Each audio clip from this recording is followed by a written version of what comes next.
when you take care of your mitochondria, you're taking care of yourself, truly in every way, shape, or form. I did a lot of digging first into long COVID, then I started digging a lot more into the process of aging. And one of the most fascinating things that I found was that mitochondrial dysfunction is at the core of both issues. And what in the world does Qigong, first of all, what is Qigong, and what in the world does it have to do with your mitochondria? Mitochondria and healthy aging and long COVID as well. Right.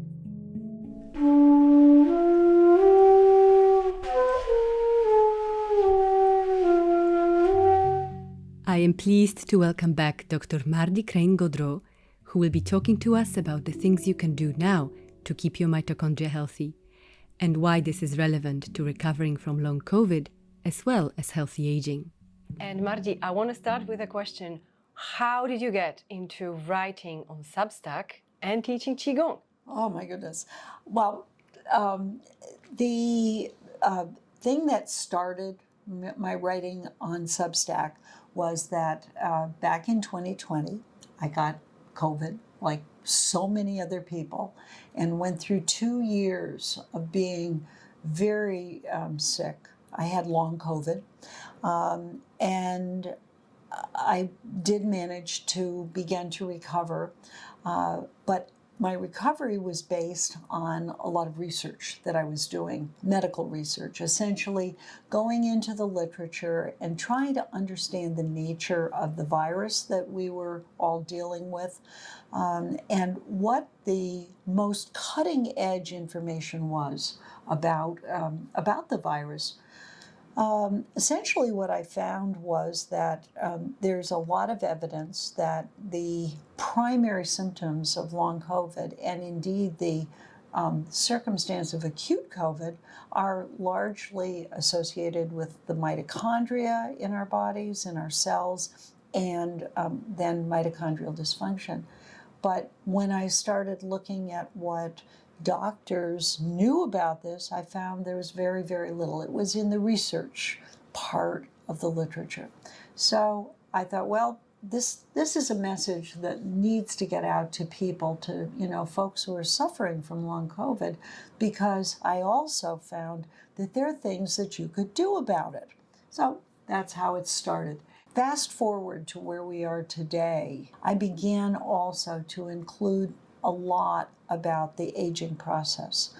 Part of that was because my spouse was an older gentleman who had a lot of geriatric challenges, and I wanted to understand them better. And, Eva, we haven't really talked about what my background is, but I'm a graduate of Dartmouth Medical School. However, I graduated as a person with training in the sciences as opposed to a clinician. So I have a PhD, I'm not an MD. This gave me a tremendous amount of background, of foundation, to be able to understand the nature of disease, the biological processes that are going on when a person gets sick. So I did a lot of digging first into long COVID and the process of aging. And one of the most fascinating things that I found was that mitochondrial dysfunction is at the core of both issues. Can we just clarify for people who might not be familiar with mitochondria in one sentence? Just in case, there are little structures in every cell that produce ATP, or our basic energy units. Is that the kind of main gist that people need to know? Well, that's what high school biology, if you take a course, you're going to learn that mitochondria are these little, or as you say, tiny organelles. There are hundreds to thousands of them even in individual cells. Neurons, I believe, for example, have many more mitochondria than maybe a muscle cell, for example. These little tiny machines are so amazing. And, for most people, it's probably more than they want to do to understand how a mitochondria works. But it's just an amazing machine that is part of what keeps us alive. And it's just an amazing process. Anyway, they're there, they make ATP, but they have other jobs.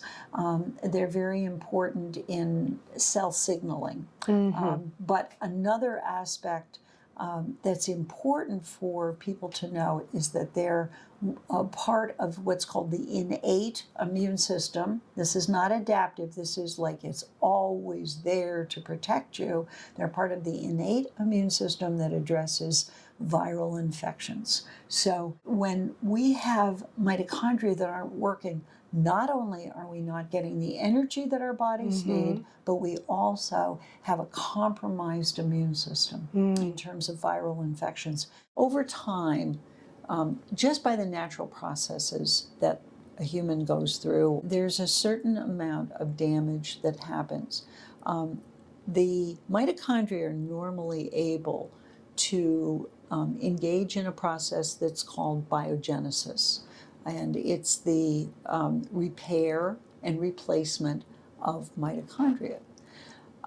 That requires the various aspects of mitochondrial DNA and cellular DNA. Over time, the biogenesis process can slow down, and various inflammatory events happen over time. So let's say that a person is living into their 80s or 90s, simply by virtue of the time that they've been alive, there's less production of various things that are needed by the mitochondria to stay viable and healthy. So their mitochondria don't work as well. They don't get as much energy being produced by them. They may not have the same kind of functions, like the capacity to work with the innate immune system to fight a viral infection. Things like that are happening. So that is part of the normal aging process, and most of the diseases that we associate with aging are associated with mitochondrial dysfunction. For instance, dementia. Most forms of dementia have some element of damage to the mitochondria, so the brain cells are not getting adequate amounts of energy to be able to do their job. This isn't something I'm, inventing or anything. It's well established in the literature. But same with other diseases like, for example, type 2 diabetes has definitely an aspect of mitochondrial dysfunction in the cells in the pancreas. And the pancreas stops making insulin, regulated amounts of it that's necessary for food digestion. So these are things that happen over time. Now, I'll talk in a minute about how that can be repaired or what we can do to slow that down. The question is, how does this compare with what is happening in COVID? The virus that causes COVID is called the SARS-CoV-2 virus. And that particular virus homes, when it goes into a cell, it actually homes to the mitochondria and to another structure that's called the endoplasmic reticulum. When it's there, it is using the energy that the mitochondria makes to help it replicate and be able to spread throughout the body. But at the same time, the mitochondria's aspect, the part of its work, is part of the innate immune system, being able to notice the presence of a virus and to fight it. So that when that happens, the way that cells respond to the presence of a virus or a bacterium is to produce reactive oxygen species. This is when the molecule oxygen has additional ions added to it, basically, and you end up with it being reactive. That helps to destroy microbes. That's how our body, and it isn't just the mitochondria that are engaged in this. There are other cell systems that we won't get into, but that is wonderful for getting rid of microbes, but it also is destructive locally. So the DNA in the mitochondria is being damaged at the same time that the mitochondria is trying to fight off a viral infection, this type of viral infection. So you end up with damage. And the healing, the getting well from something like this requires that the process of biogenesis, the repair and replacement of damaged mitochondria, happens faster than the degradation, them falling apart. We want to be strong, we want to be healthy, we want to be able to live with vitality and enjoy life. And when you take care of your mitochondria, you're taking care of yourself, truly in every way, shape, or form. So what should we do to take care of our mitochondria, Mardi?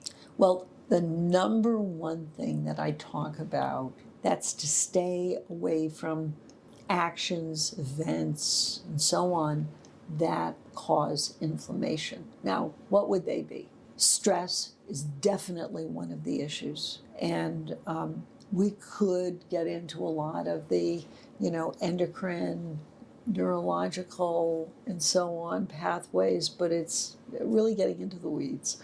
Just accept the fact that if a person perceives themselves, they don't even have to think about it, but like, I'm stressed, that is definitely going to have an effect on what's going on a cellular basis. How does Qigong in particular help mitochondrial function? Aha! Qigong is wonderful. Properly taught and engaged in. Qigong is a practice that gives the individual far greater control over their nervous system. Inherent in Qigong is a sense of resiliency, a capacity to be able to deal with stress in a way that's very different than the way the average person might deal with it. And it isn't an overnight thing to be able to have that kind of control over your own nervous system, but it's part of Qigong training. My personal experience from Qigong is that it brings very pleasant sensations into my body, and the ability to bring that amazingly pleasant experience into your body at will. The ability to go to sleep literally at will, as opposed to lying in bed at night. I can go to sleep generally in 3 breaths. And I'm not kidding about this. And I sleep all night, except to maybe get up and go to the loo. So staying away from stresses or learning how to manage information and events around you, number 1. Number 2 is diet. And eating a diet that's rich in fruits and vegetables, your antioxidant foods, eating foods that are high color fruits and vegetables, for example. They are natural antioxidants. Tomatoes and olive oil is a wonderful antioxidant. As I say, fruits like blueberries, one of the world's most wonderful foods, is full of antioxidants that helps to keep the inflammatory events from getting ahead. Most of the berries are just loaded with antioxidants, and they're wonderful for you. The importance of diet to provide the necessary equipment for mitochondria to do their job is really important. And the inverse of that is, what's the danger? What is causing these mitochondria to break down? Many of the ultra-processed foods, in order for them to be shelf stable, in order for them to be colorful, in order for them to have a texture that is known to be desirable to the palate, there are all kinds of chemicals that are added to it. And then the other part is the actual, let's call it the cooking process.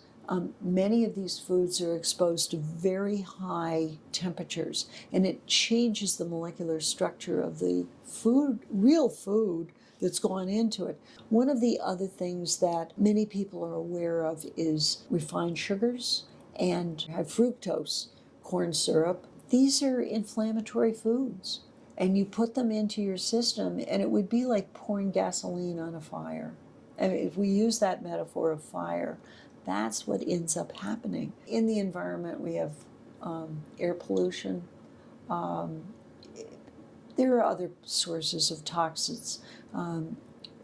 Some of the clothing that some people wear are treated with chemicals, sometimes fire retardant, sometimes other chemicals that are, inherently going to be inflammatory.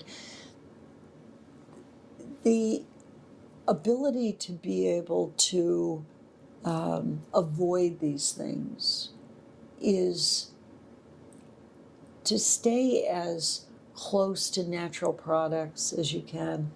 Clothes that are made of products like cotton or silk or wool. And they are more difficult to find, but usually you can buy them. Even if you buy them at a secondhand store, they're things that are going to last for a long time, and they don't have chemicals in them normally that are going to be toxic. Exercise in excess can also be inflammatory, but in moderation is very good for the body. There are all kinds of systems that are activated by exercise that are beneficial to the body. It's very difficult in modern society to get all of the nutrients that we need, and inherently, as we age, our bodies don't make enough of the things that they were making when we were 10 years old. One of the likely reasons that children generally don't get the same intense illness from a disease like COVID is that their bodies are still producing the vital molecules that are necessary to run mitochondria. Q10, coenzyme Q10, is made by the body. In terms of the B vitamins that are necessary, there's 7 B vitamins that are needed to run the ATP manufacturing process. That can come from the digestive tract. And people who are eating fermented foods, in many cases, those vitamins are going to be present if you eat the right kinds of foods. But a vitamin B complex is a good idea, to my mind, especially for those of us who are older, or if we're traveling, or if you've had to take antibiotics. The B vitamins may not be as adequate and abundant in your digestive tract as they would be normally and naturally. Vitamin D. Vitamin D is called a vitamin, but it's actually a hormone. It's made by the body under optimal conditions. But as we age, our skin is not able to produce the levels of vitamin D that it can when we're a young person. Vitamin D is a transcription factor. That means that it enables the production of genes that produce proteins that are needed to do vital jobs in our bodies. It controls over 2,000 genes in the body.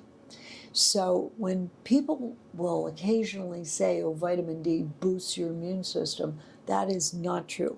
Vitamin D controls, manages the many aspects of the immune system, but without it, your immune system is blind and is impossible for it to do the jobs that it needs to do. So it's critical that a person takes vitamin D. I personally think that the agreed upon levels of supplementation are inadequate. And the way to manage that is periodically to have your vitamin D levels checked.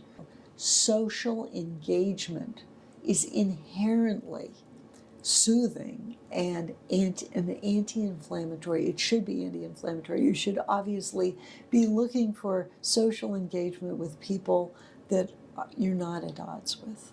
I really want to emphasize this is something that any of us can do, and normally we can do it at no cost. To be able to spend time with friends, even if it's standing out there when the mailman comes by and saying a couple of kind words to them and let them relate to you. I'm thinking in terms of a person, lives in the country, and so, but your neighbors, when you go to the store, or having friends by to play a game in the evening or eat a meal with you. However you choose. Some people like to do this, by belonging to clubs or go to church or whatever. It's great. It's very, very good and important, which incidentally, when done, without stress, will bring a person into rest and digest state, essentially the parasympathetic state, which is beneficial to the body. So that shift into parasympathetic state will be beneficial for mitochondria as well. And maintaining that is a healthy state. That is, there's another name that's also used sometimes, rest and repair. Not just rest and digest, but rest and repair is part of the parasympathetic state. You want to be able to bring your body to a place where it's possible for it, it's optimal for it to be able to repair for you. So the capacity of a person who does Qigong to move into a state of rest and digest as opposed to fight or flight is inherent in the way that good Qigong is taught. The things that bring you into a state, a parasympathetic, the rest and digest state, are all the kinds of things that can help you to be happier and healthier. So diet is just incredibly important. Social engagement with your family is important.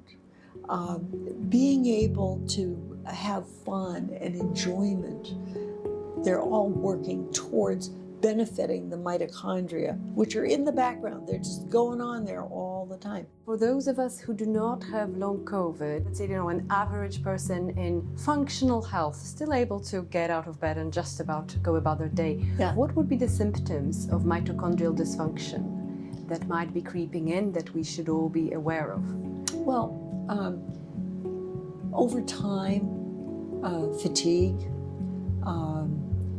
brain fog.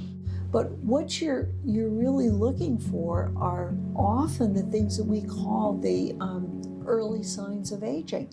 A person who's getting wrinkled skin when they're only in their 40s, a person whose hair's going gray, a person with fatigue, a person with problems with their endocrine system, for example, elevated glucose, triglycerides, and so on.